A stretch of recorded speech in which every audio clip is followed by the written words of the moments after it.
threat of nuclear attack by North Korea is accelerating, James Mattis says. Seoul, South Korea, the threat of a nuclear missile attack from North Korea is accelerating, U.S. Defense Secretary Jim Mattis said Saturday during a visit to Seoul. In remarks alongside South Korean Defense Minister Young-mool, Mattis accused the North of illegal and unnecessary missile and nuclear programs, and vowed to defeat any attack.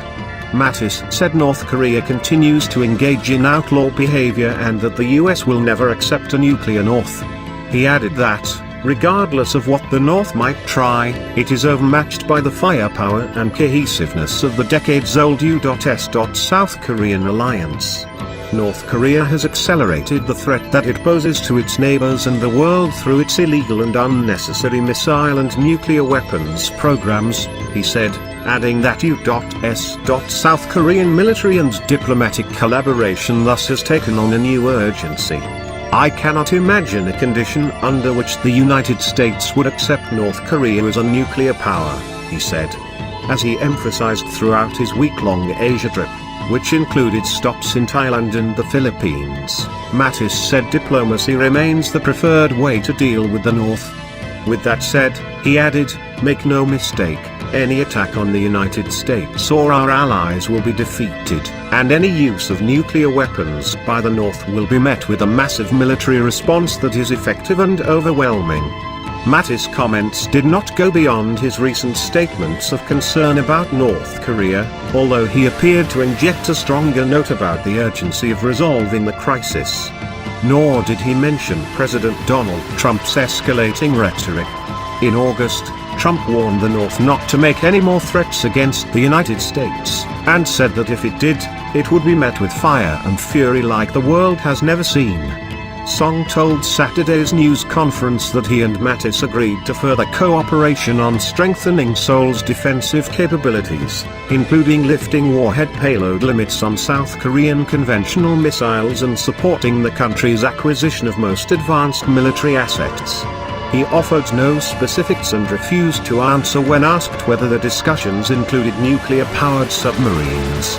Some South Korean government officials have endorsed the nation getting nuclear-powered submarines amid calls for more military strength.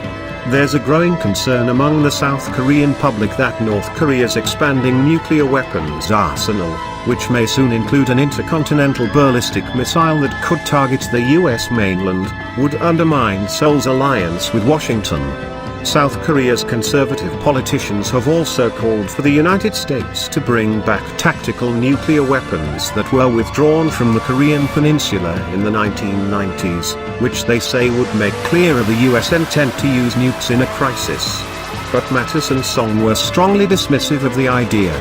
When considering national interest, it's much better not to deploy them, said Song, adding that the Allies would have sufficient means to respond to a North Korean nuclear attack even without placing tactical nukes in the south. Mattis said current U.S. strategic assets are already providing nuclear deterrence and that the South Korean government has never approached him with the subject of tactical nukes. On Friday, Mattis visited the demilitarized zone that has formed an official buffer between the two Koreas since fighting ceased in the Korean War in 1953. He appeared there with Song in what they both called a show of solidarity. The neighbors are technically still in conflict because the war ended with an armistice, rather than a peace treaty. In the decades since, the North has issued regular apocalyptic threats, saying it will engulf Seoul in a sea of fire. U.S. government officials for decades have confidently but mistakenly predicted the approaching collapse of North Korea, given its economic and political isolation.